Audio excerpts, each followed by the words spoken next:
बढ़ते हैं next chapter में, जो कि है टाइम टू रीप्रोग्राम। हर ब्लॉक रीप्रोग्राम हो सकता है। अब जब आप प्रिंसिपल ऑफ हीलिंग समझ चुके हैं, तो आपकी ट्रांसफॉर्मेशन जर्नी का सबसे इंपॉर्टेंट हिस्सा शुरू होता है, माइंड की रीप्रोग्रामिंग। इस सेक्शन में हम उन नेगेटिव मेमोरीज, लिमिटिंग बिलीफ और इमोशनल ब्लॉक्स पर काम करेंगे जो सालों से आपके थॉट्स, इमोशंस और बिहेवियर्स को कंट्रोल कर रहे हैं। लेकिन उन्हें बदलने से पहले ये समझना हो जरूरी है कि ये ब्लॉक आते कहाँ से हैं। एक इंपॉर्टेंट क्वेश्चन: क्या आप एंग्शियस पैदा हुए थे? क्या आप होपलेस पैदा हुए थे?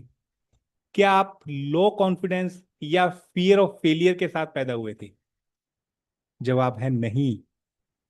कोई भी बच्चा ये बिलीव करता ही नहीं कि वो लो कॉन्फिडेंस है, होपलेस है या एंग्शियस है।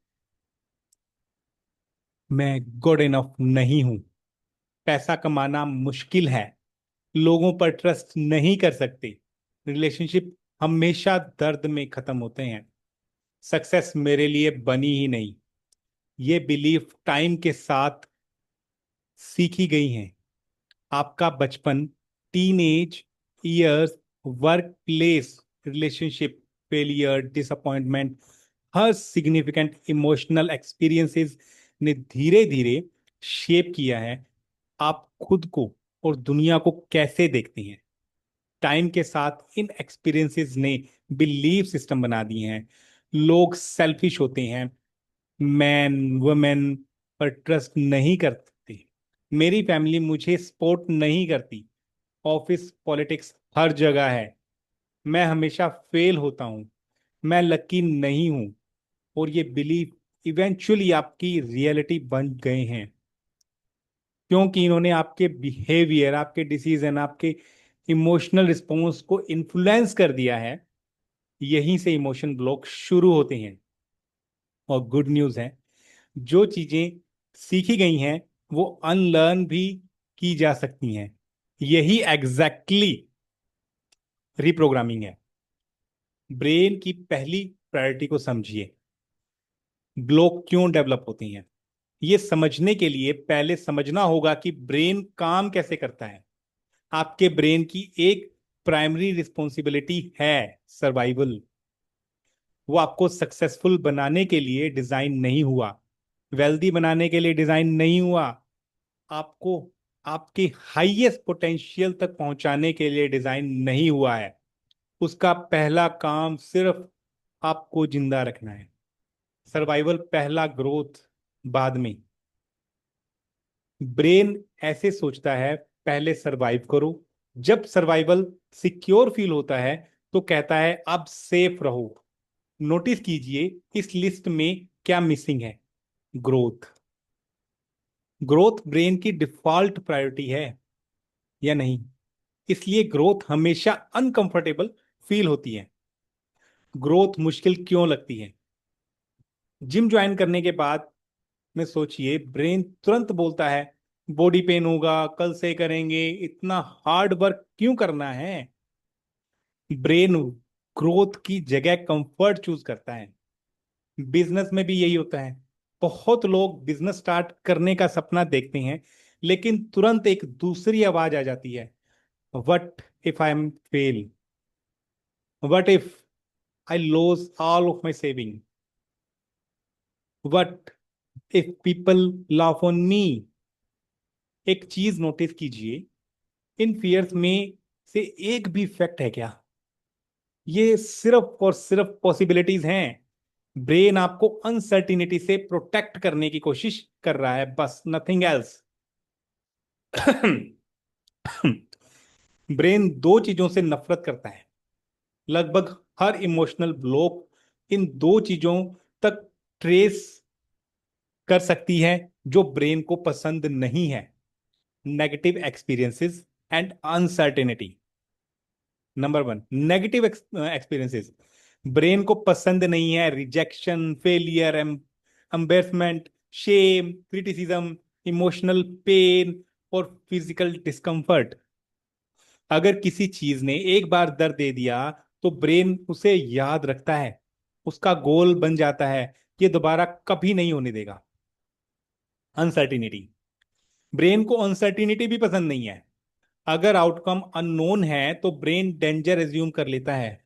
एग्जाम्पल, बिजनेस स्टार्ट करना है, पैसा इन्वेस्ट करना है, करियर चेंज करना है, स्टेज पर बोलना है, किसी को प्रपोज करना है, कोचिंग प्रोग्राम लॉन्च करना है। ब्रेन कहता है पता नहीं क्या होगा, इसलिए मत करो। इसी से हेजिटेशन पैदा होती है, इसलिए नहीं कि सक्सेसफुल इम्पॉसिबल है, बल्कि इसलिए कि सर्टेनिटी मिसिंग है। ये फर्क याद रखिए, क्योंकि जो चीज इम्पॉसिबल नहीं है, सिर्फ अनसर्टेन है, उसके लिए ब्रेन को इंफॉर्मेशन और प्रिपरेशन देकर ट्रेन किया जा सकता है। अब एक बिटकॉइन लेसन आपको बताता हूं। इमेजिन कीजिए, सालों पहले आपने बिटकॉइन के बारे में सुना था, जब वो सिर्फ कुछ हजार रुपए का होगा। बहुत लोगों ने इग्नोर कर दिया, इसलिए नहीं कि उसमें पोटेंशियल नहीं था, इसलिए कि वो फ्यूचर प्रेडिक्ट ही नहीं कर सकते। अनसर्टिनिटी ने उन्हें रोक दिया। सालों बाद वही लोग कहते हैं काश तब इन्वेस्ट किया होता। तो बिटकॉइन के बारे में नहीं है, ये लेसन आपके ब्रेन की अनसर्टिनिटी से बचने के लिए है। तब भी जब अपॉर्चुनिटी बिल्कुल सामने खड़ी हो। हर इमोशनल ब्लॉक एक लर्न प्रोटेक्शन है। ये हीलिंग का सबसे इंपॉर्टेंट प्रिंसिपल में से एक है। हर इमोशनल ब्लॉक असल में ब्रेन की बनाई गई एक प्रोटेक्शन स्ट्रेटेजी है। आपका ब्रेन आपको पनिश करने की कोशिश नहीं करता, वो आपको प्रोटेक्ट करने की कोशिश करता है। अनफॉर्चुनेटली वो आपको ग्रोथ से भी प्रोटेक्ट करता है। हर ब्लॉक के सेम पैटर्न आते हैं। लगभग हर इमोशनल ब्लॉक इन्हीं 6 स्टेप पैटर्न को फॉलो करता है। सबसे पहला है ट्रिगरिंग इवेंट। कुछ पेनफुल होता है, rejection, criticism, failure, betrayal, humiliation, loss या childhood trauma. Next, fear. Brain decide करता है ये दर्द मुझे दोबारा कभी फील नहीं करना। फियर डेवलप होता है, फियर को रिजेक्शन, फेलियर, जजमेंट, है ना, क्रिटिसिज्म, शेम, एक्सेप्ट ना किए जाने का डर। नेक्स्ट है अवॉइडेंस। सिचुएशन को दोबारा फेस करने की जगह ब्रेन अवॉइडेंस चूज करता है। डिफिकल्ट कन्वर्सेशन अवॉइड करो, बिजनेस स्टार्ट मत करो, फीलिंग एक्सप्रेस मत करो, रिस्क मत लो, चुप रहो, सबको खुश रखो। नेक्स्ट है टेम्परेरी रिलीफ। सिचुएशन अवॉइड करने से टेम्परेरी कंफर्ट मिलता है। ब्रेन फील करता है गुड, मैं सरवाइव कर गया। Next, repetition. ब्रेन अवॉइडेंस को रिपीट करता है बार बार, फिर बार बार, इवेंचुअली ये ऑटोमेटिक बन जाता है। Next, identity formation. बिहेवियर आपकी आइडेंटिटी बन जाती है। बिजनेसमैन के लिए नहीं है मैं इंट्रोवर्ट नहीं हूं या इंट्रोवर्ट हूं, मैं अनलकी हूं, मैं पब्लिक में नहीं बोल सकता, मैं कॉन्फिडेंट नहीं हूं, पैसा कमाना बहुत मुश्किल है। ये आइडेंटिटी स्टेटमेंट अब फैक्ट नहीं है, ये रिपीटेड प्रोटेक्शन पैटर्न्स हैं। और इसी तरह success block, money block, confidence block, relationship block और इमोशनल ब्लॉक क्रिएट्स होती हैं। टेम्परेरी रिलीफ खतरनाक क्यों है? हर बार जब आप डिस्कंफर्ट अवॉइड करते हैं, ब्रेन आपको टेम्परेरी रिलीफ से रिवॉर्ड कर देता है, लेकिन रिलीफ ग्रोथ नहीं है। एग्जाम्पल, आप स्टेज पर बोलना चाहते हैं लेकिन आप अवॉइड कर देते हैं, तुरंत एंग्जाइटी खत्म हो जाती है। ब्रेन सीख लेता है अवॉइडेंस वर्क्स। अगली अपॉर्चुनिटी आती है, फिर अवॉइड, फिर रिलीफ, फिर अवॉइडेंस। जल्दी ही अवॉइडेंस एक हैबिट बन जाती है और प्रॉब्लम कभी गायब ही नहीं होती, ब्लॉक और स्ट्रोक बन जाती है। वीक बिहेवियर से वीक आइडेंटिटी बनती है। जब भी फियर आपके डिसीजंस कंट्रोल करता है, आपका बिहेवियर वीक होता है, एक्सप्रेस करने की जगह चुप रहना, नो बोलना चाहते हैं, यस बोल देना, अपॉर्चुनिटी अवॉइड करना, जल्दी गिव अप कर देना, कंफर्ट जोन का अंदर रहना, ये बिहेवियर एक वीक आइडेंटिटी को जनरेट क्रिएट करते हैं। और वीक आइडेंटिटी नेचुरली सक्सेस लोग प्रोड्यूस करती है। इसलिए नहीं कि आप में टैलेंट की कमी है, बल्कि इसलिए कि आपके ब्रेन ने सेफ्टी को ग्रोथ के ऊपर चूज करने सीख लिया है।